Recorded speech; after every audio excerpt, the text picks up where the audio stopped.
Cisco Certified Network Associate, Day 15. Welcome back everybody, I'm Imran Rafai, your trainer for this entire series. Before we go any further in this series, I would firstly like to thank all my viewers who has made networking a very reliable brand for going to learn about Cisco.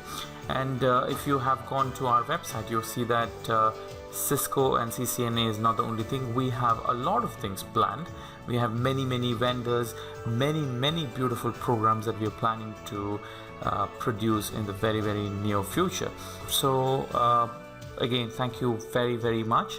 I really appreciate all the support that is pouring in for networking.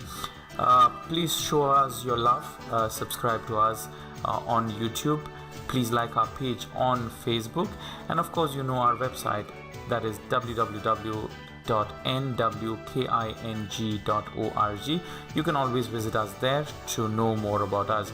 And if you have any questions, you can write to me, that is imran.rafai, imran.rafai @nwking.org. So without wasting much time, let's get into today's class. Today we would be dealing with two very important topics, that is slow connections and Switchport security. So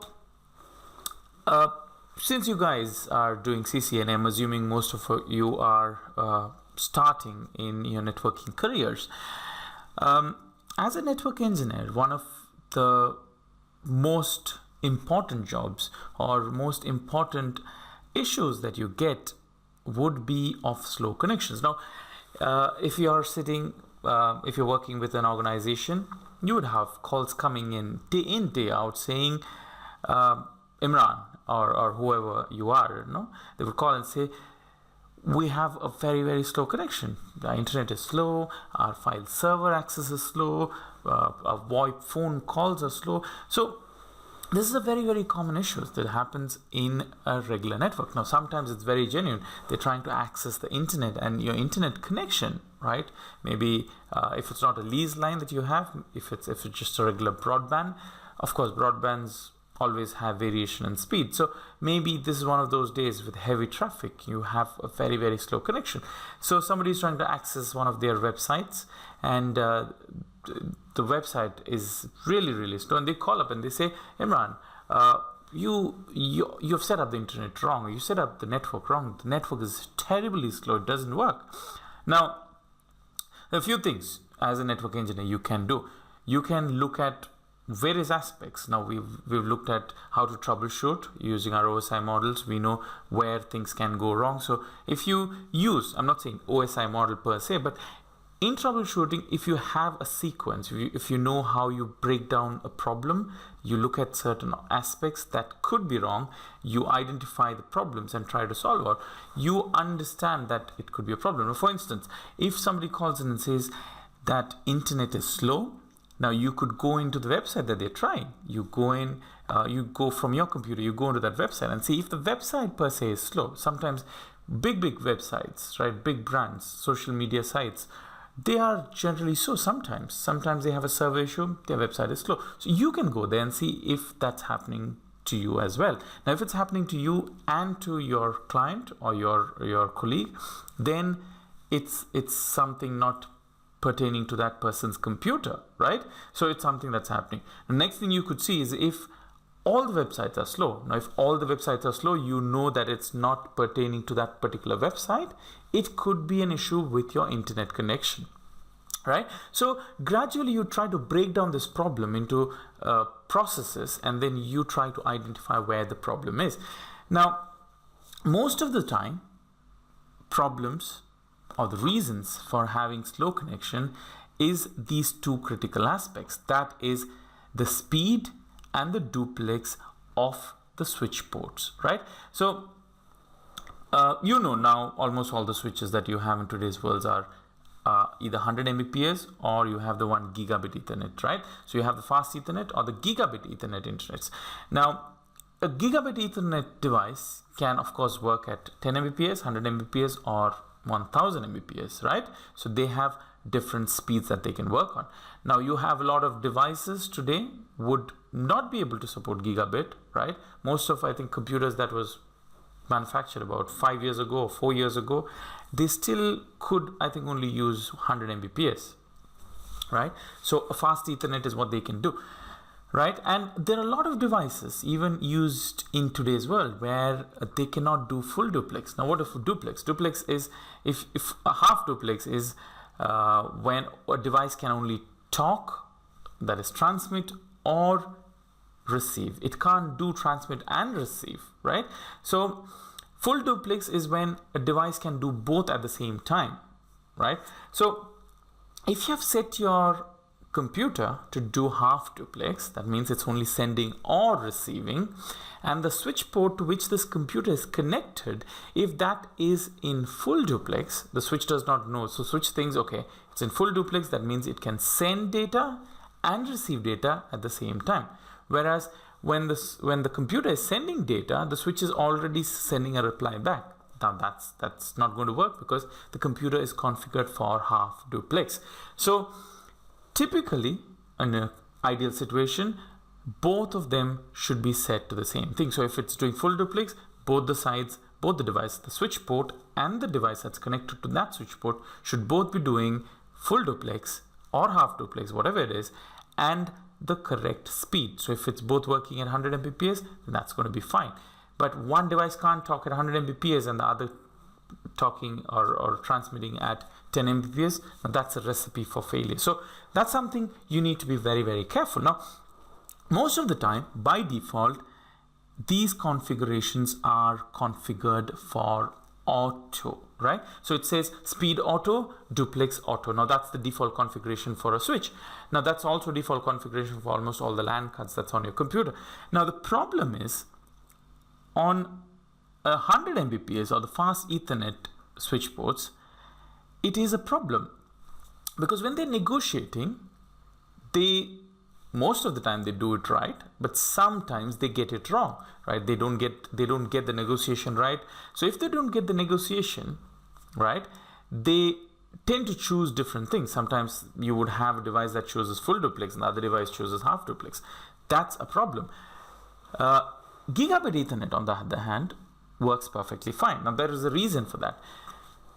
When fast Ethernet was invented many, many years ago, the devices that were in use, or majority of devices that were in use those days, were half duplex. So by default, if there is no negotiation happening on a fast Ethernet switch, which is set for speed auto and a duplex auto, is to have the speed at 100 Mbps, but the duplex is set to be on half duplex.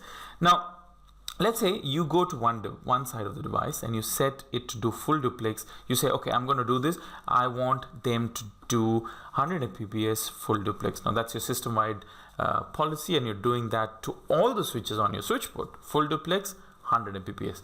Now you have a device that's set for auto, and if you connect that to that port, the other side is not auto, so there is no negotiation that happens. So what happens? By default, this device will go to 100 Mbps speed with a half duplex. Now, if you have that, you're going to have a lot of trouble, right?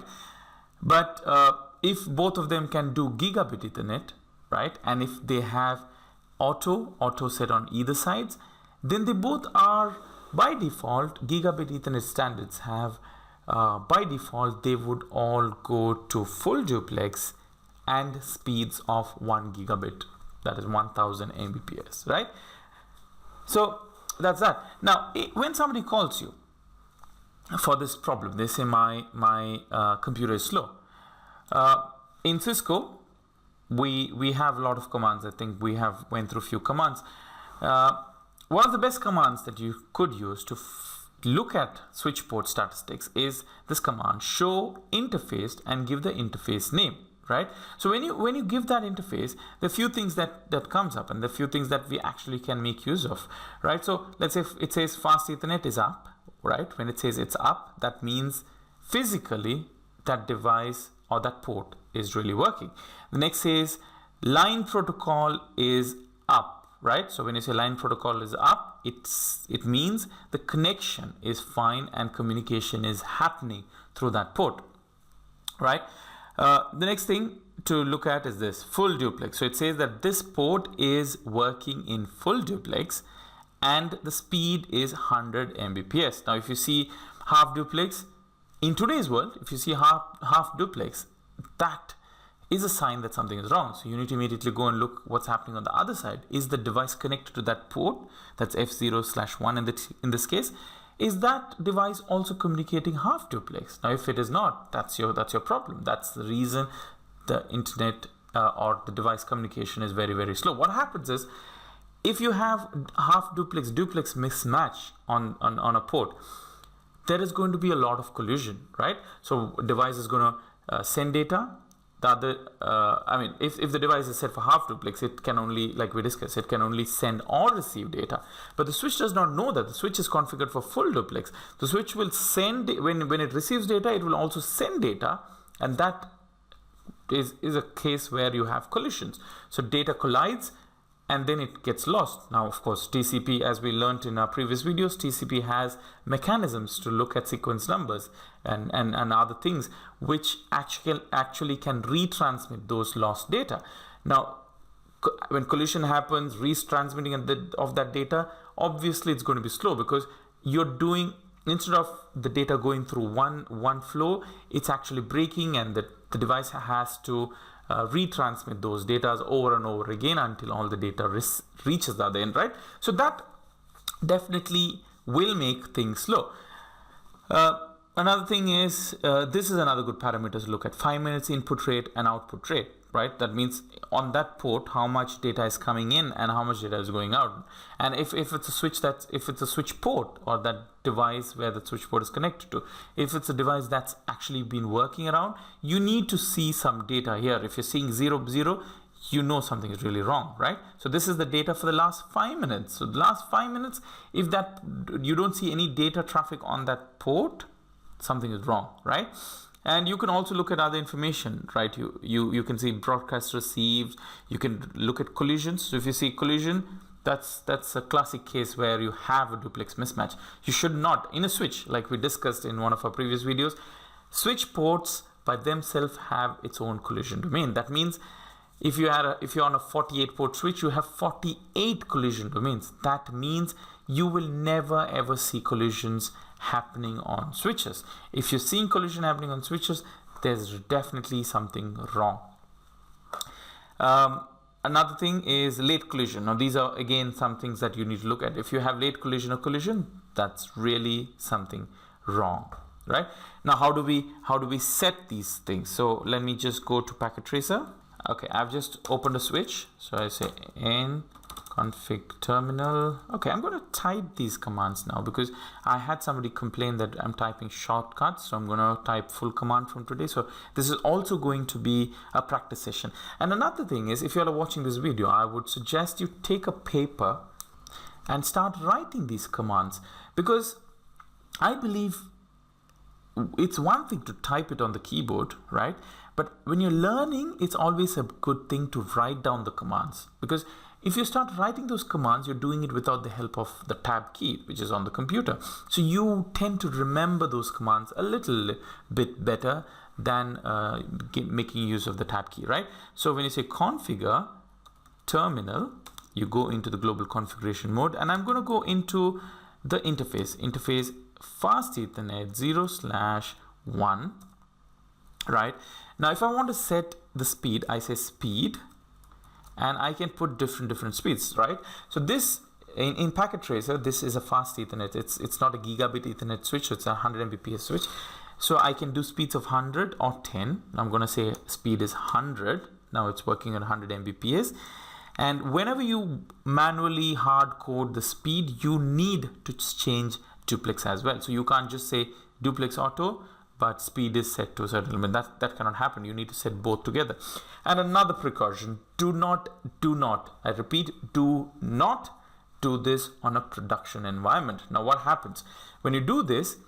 The switch port will have to go down and come back up. Now, it just may be for 5 seconds, but in a production environment, 5 second also can be really critical. So unless you have authorization to do this, or unless it's not a production environment, or maybe production environment but after work hours, that's when you should be even trying to do this, right? So yeah, so how do you hardcode duplex? You say duplex, and then again you can do auto, full or half. So I'm going to hardcode this to full, right? So now this port, so you can look into this, show interface F0/1. You can see that it is in full duplex and 100 Mbps. Now also let me look at the running configuration, right? So I say show run, right? And I see in fast Ethernet 0/1, we're only worried about this. I have manually, so if you look at other switch ports, so you see switch port into fast Ethernet 0/2, there's nothing under that, because whatever is there is all default, right? You will have no shutdown because it's default.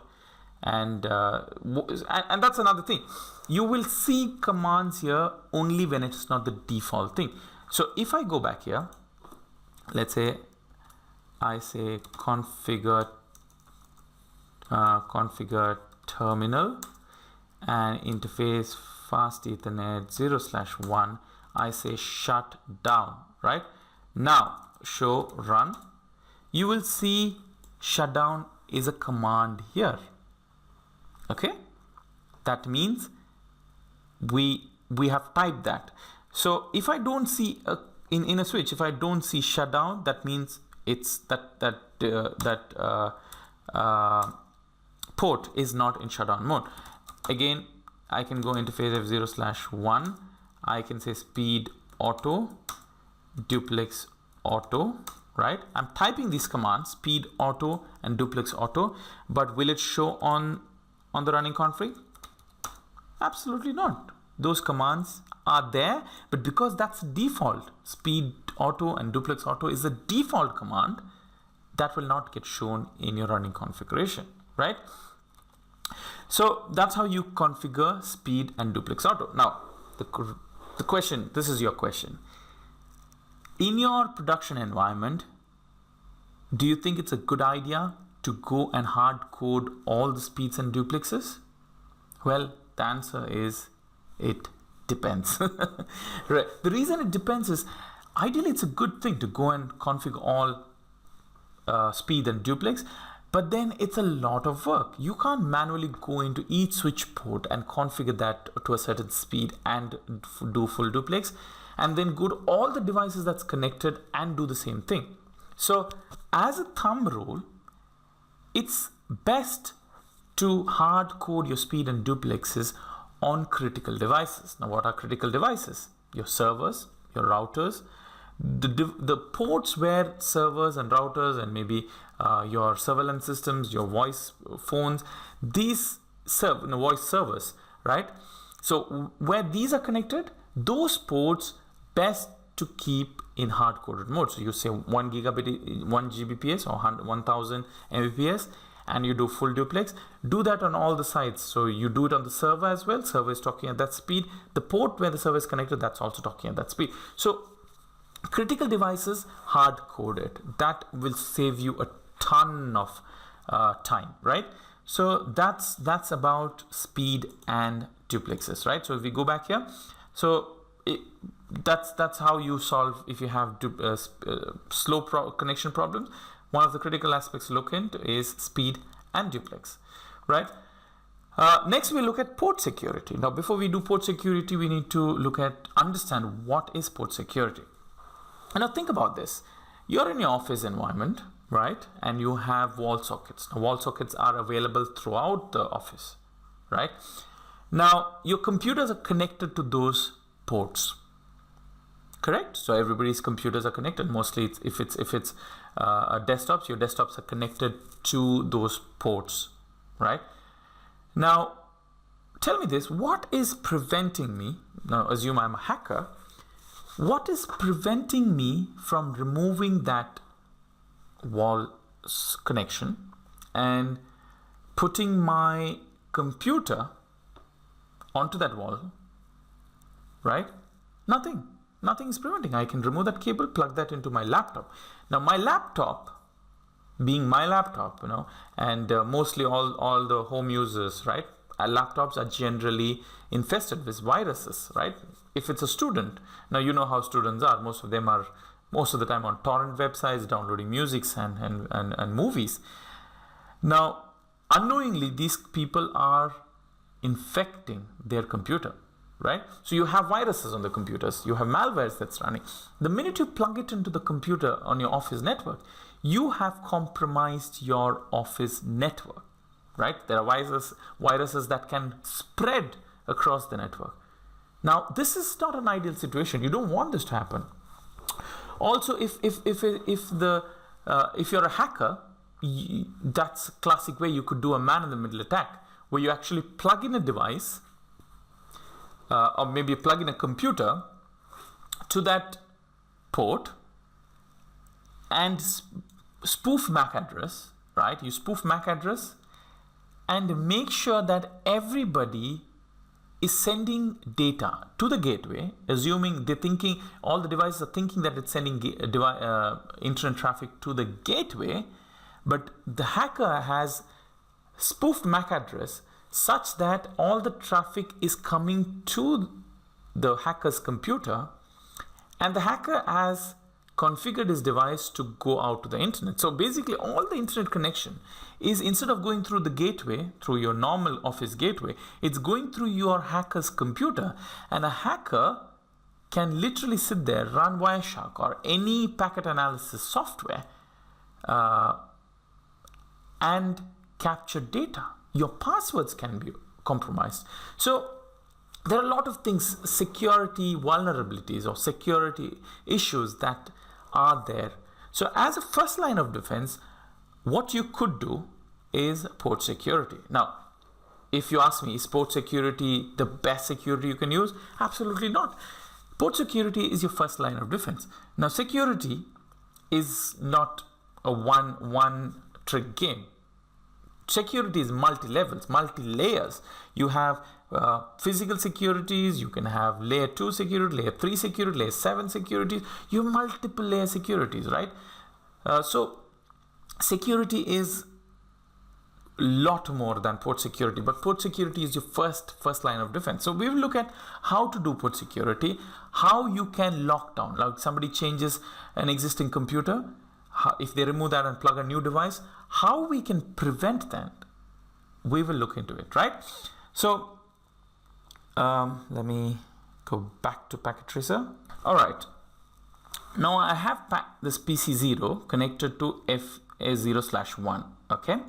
And I'm gonna give an IP address here.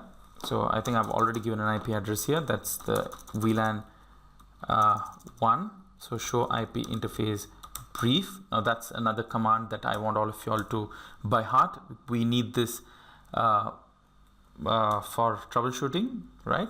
Show IP interface brief, and I love this command. It's a beautiful command. It lists all the interfaces on your device. So I have fast signal 0/1, it goes up to 0/24. Then I have a couple of gigabit Ethernet ports, 0/1, 0/2, and then I have a VLAN 1. This is the default VLAN, and I have given a management IP of 10.1.1.1 for this VLAN, right? And I've gone to this device and I have configured them with an IP address 10.1.1.2, and I've given these device thing. Okay.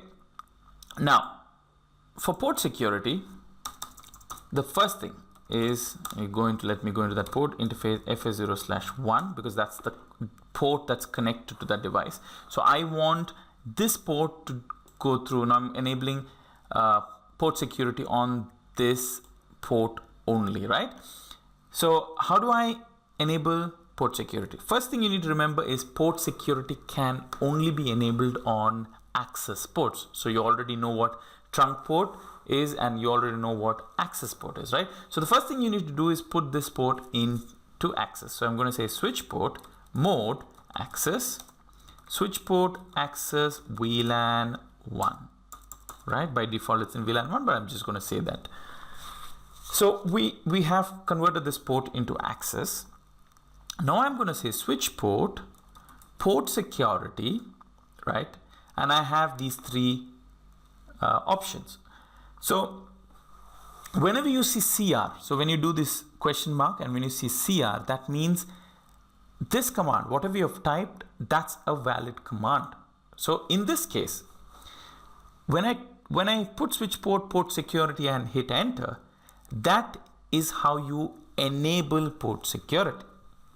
That means that's the switch. You click on that, your port security is enabled, right? So at the moment, port security is not enabled. And before we enable port security, let's do some configuration.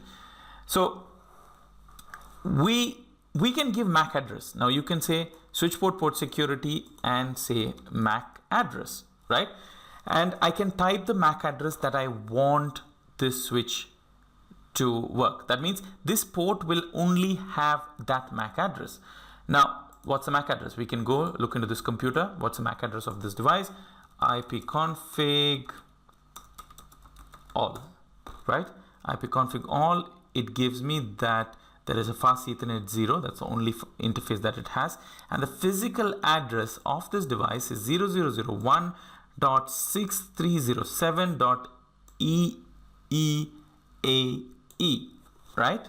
If I'm not mistaken, it's EEAE, right? This is the MAC address. Now Windows, now this is packet tracer. It's a Cisco device. That's why it's in this format.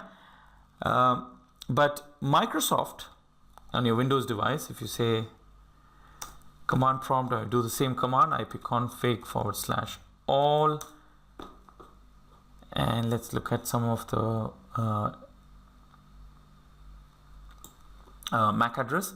So I have this wireless LAN MAC address is in this format. So it is 28E3474140D90,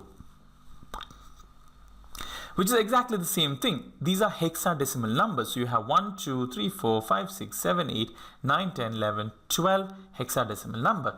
Microsoft represents it by 2 hexadecimal, then colon, then hyphen, then hex 2 hexa, then hyphen, that format.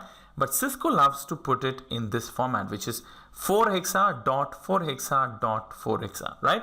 So it doesn't matter. You can just copy this, you group it in 4s, it becomes the same thing, but the numbers will exactly be the same, right? Having said that, let's go back here. So this is the MAC address. Now I need to go here and tell them that this is the only MAC address that is allowed on that switch port. Which is a switch port? It's interface FA0/1, right?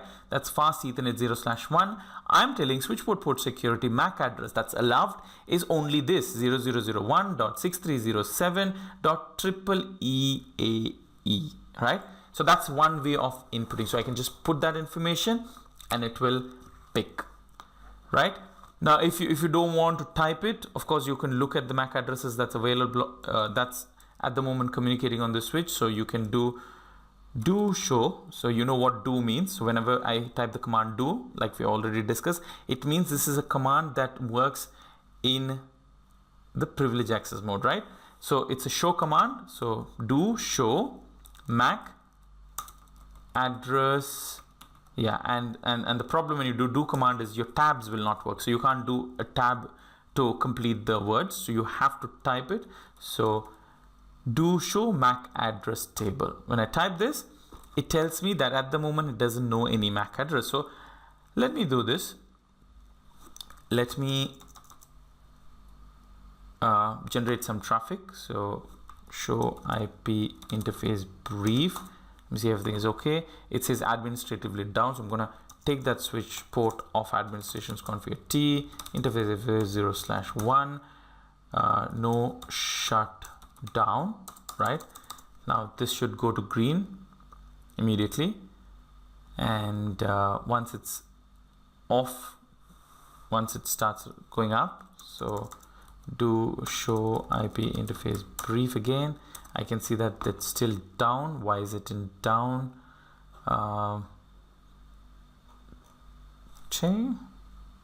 Let's generate some traffic from here. So I'm gonna say ping 10.1.1.1. It should go through. Now you can see that it's actually pinging the VLAN interface here, right?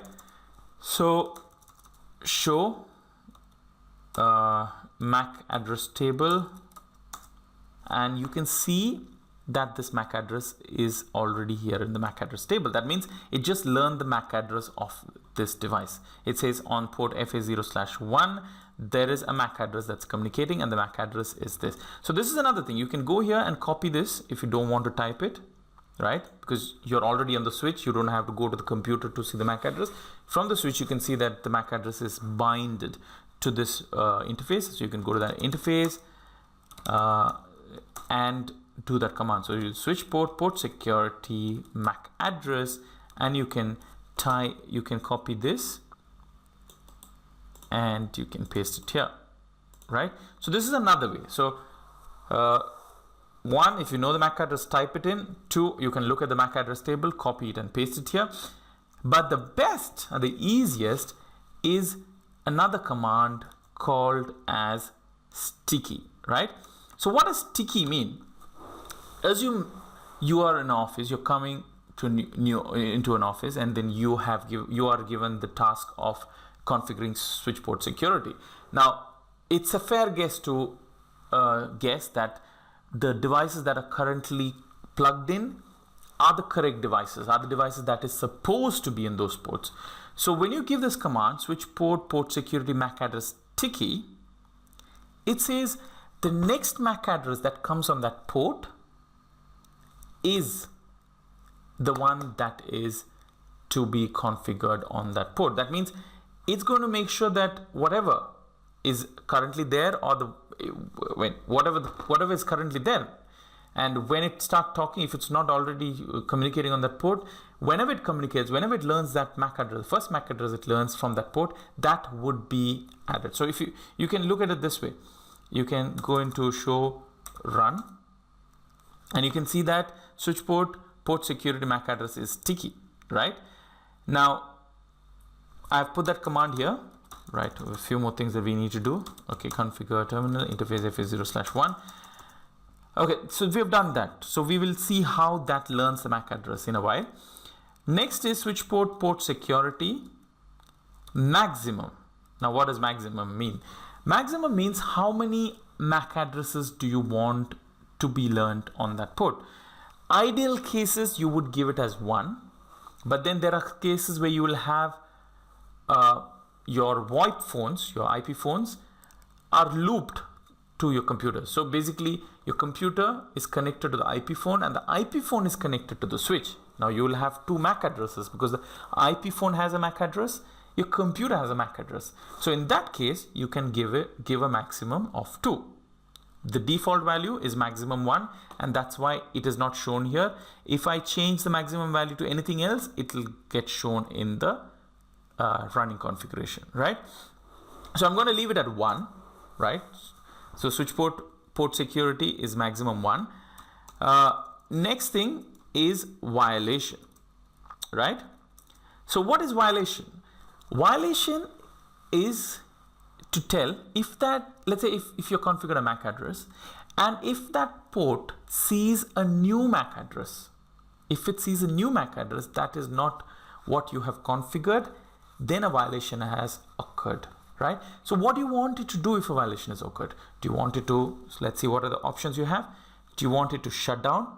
Shut down is the default violation method. That means if you find a violation, it says shut that port down, put that port in an error disabled state. If it's an error disabled state, that means the minute somebody plugs in a new device there, that port is shut down. The only way that port can come back on is the administrator resetting that port. So even if you put back the original computer back on that port, it's not going to work. That port is going to stay shut, right? Other 2 violation methods that you can use is protect and restrict. Now, when you enable protect or restrict, both of them will immediately stop traffic. So let's say you're on protect, you have one computer that is the correct MAC address, you change it with a new device with the wrong MAC address, immediately that traffic is stopped, right? Traffic is prevented from going. It will not let that computer communicate. Now you plug the original computer back in, it will start letting through. Absolutely fine. Nothing happened. Now that's protect. Restrict is the same thing. It stops traffic on the port if a wrong MAC address is plugged in, but as soon as you put the right MAC address, it starts sending it exactly like protect. The only difference in restrict is that it sends an SNMP log message. It actually registers the violation. So every time the violation happens, it says, okay, violation happened twice, violation happened 3 times, violation happened 4 times. It keeps a track of the violations. So that's the difference between protect and restrict. One keeps a log, one does not keep a log, right? Okay, so we're going to keep it at shutdown. Shutdown is default. I don't need to type it, but I'm going to just still type it. Now we have done whatever required configuration. Now I am going to enable port security. So how do you do that? It is Switchport, port security, and hit enter, which means I have just enabled Switchport port security, right? So I'm going to send some traffic and I'm going to get it to learn the MAC address. Now if I say show run, do you see this? It added this into the running configuration. It said Switchport port security MAC address, and the MAC address that can work is this. I didn't have to type it. So if you have, let's say it's a huge organization, you have 100 switches or maybe even 10 switches, right? If it's a 48 port switch, that's 480 different devices. It's very easy to put the sticky command there and take all the MAC address instead of having to manually configure those devices, right? So it immediately looks at the MAC address that's coming in and puts that on there. So now you're on this device is the only device that can communicate. So let's do this. Let's do a violation. I'm going to remove this. I'm going to plug a new computer, right? And I'm going to give exactly the same IP address. The person who's doing this is not very well versed with technology, so he's thinking maybe if he puts the same same IP address, he should be able to go through. So let's do the same MAC address and try to do a ping. So I'm going to say 10.1.1.1 and let's see what happened. You can see here, right? Link change interface went down. That's fine. I've disconnected the cable. So this 3 happened when I disconnected the cable. I plugged a new computer in. So this link came up, right? And all the other line protocols also came up. Immediately it realized that the MAC address is coming wrong. It's not the configured MAC address. It immediately changed the state to administratively down. Now this is a problem with packet tracer. It actually does not go to administratively down. It goes into an error disabled state. So on a real device, it will tell it's gone down to an error disabled state, and the line protocol obviously will go down. Now in this situation, the ping will not go through. So I'm going to ping again. The ping is not going to go through because this device has gone through. So if somebody calls that and says that your internet is not working, that device cannot get into the network or communicate, and you don't know about Switchport security, so you go to show IP interface brief. This is like one of my favorite commands, like I've said many times. And I look in here, fast Ethernet, I see that status is down and protocol is down, and I see it's not administratively down, which means I've not put that command shut down, right? This means that everything is okay. I have not manually configured it to go into shutdown, right? So I see this and I am seeing nothing's wrong. So why is that communication not happening? You can look into another command, show interface F0/1. So you're looking into that interface and you're seeing what's happened. So this is your first thing. So you see your fast Ethernet is down, okay, line protocol is down, and then it says why it is down. It says it's error disabled. The minute you see error disabled, you need to know Switchport port security is on. How do you look into that? Show port security. I hit enter. It will tell that FA0/1 port is enabled for port security. Maximum secure address we are configured as 1. Current address is already 1. We already have 1 configured by sticky. And it says current violation. There's 1 violation that's happened. And whenever violation happens, what's a violation that we have, a violation action that we have configured? In this case, it is shutdown, right? So we know that this device is in violation mode. Now there's another command, right? I would love if you could just write down these commands, because these are critical. So every time we do videos, I would appreciate if you would write down those commands. You can say day 15, the topic that we're discussing, and write down the commands, because see, at the end of the day, CCNA is a very, very basic. I mean, CCNA is basically fundamentals, right? It's not rocket science. It's not a very difficult exam to pass, but the most critical thing is to know Cisco commands. You should be a master of Cisco commands and troubleshooting and configuration. And you can do that only if you know the commands by heart.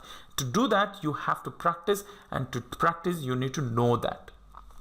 Of course, you can watch my videos over and over again. It's on YouTube. It's free. You can just run it, play it back to back, and just replay it as many times as you want. And that's another thing. But it's best if you write down, because you can always refer to it. Okay.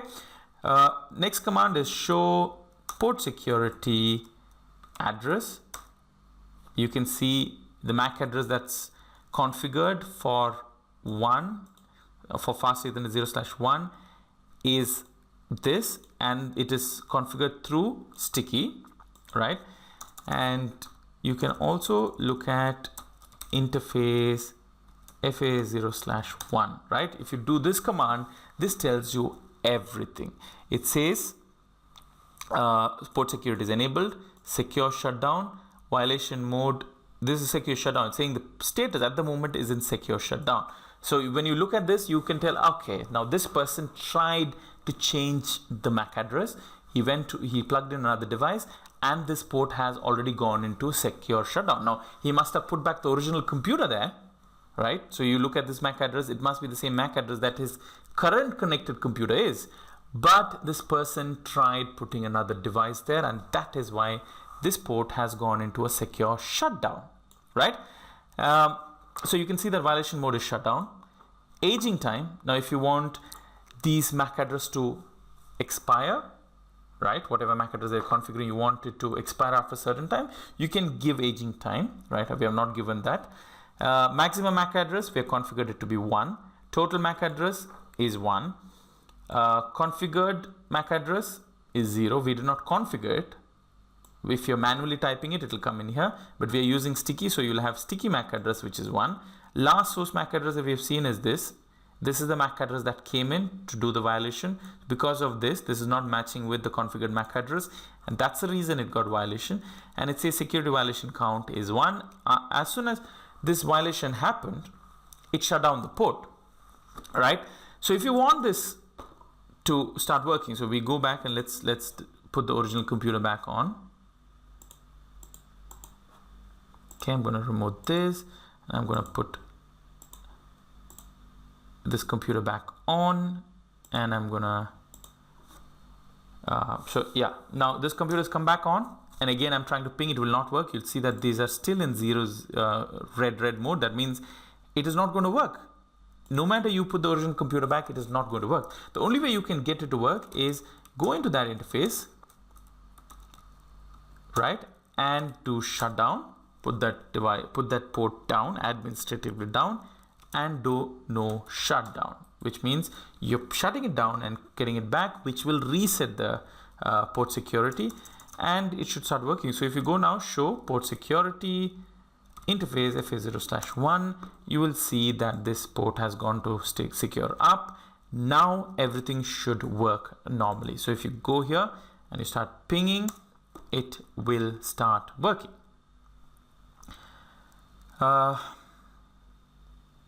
Okay, it's still not working, but it should work. It should work. Why is it not working? Yeah. There are too many apps. Right, so you can see it is working absolutely fine. So that is port security for you.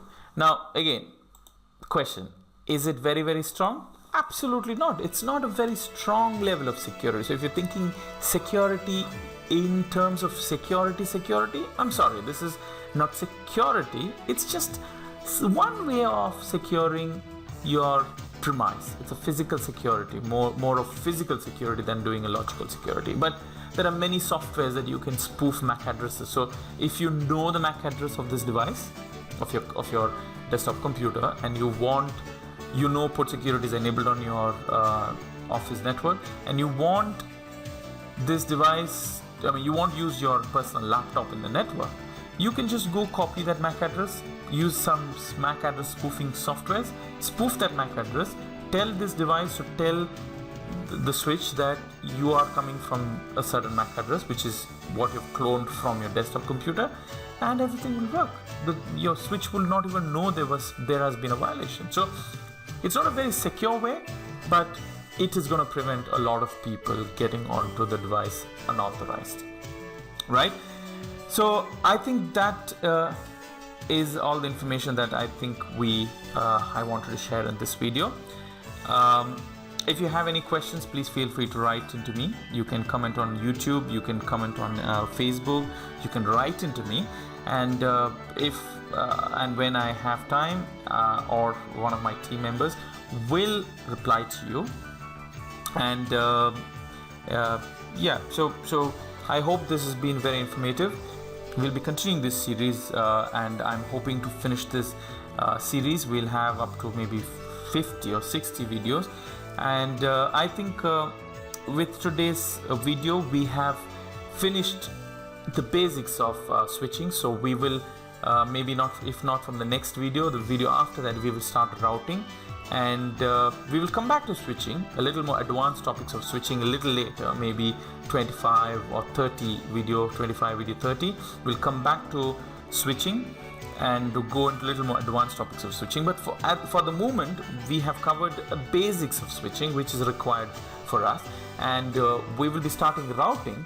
And routing, trust me, is going to be very, very, very interesting. So stay tuned. We are going to come back with a lot more videos, and we will definitely finish this series. We will start many, many new series which you're going to love. So thank you so much for all the support. Don't forget to click on the bottom right hand corner and subscribe to YouTube. And of course, don't forget to go into Facebook and like our page there. Thank you so much, one and all, and have a great evening. Bye-bye.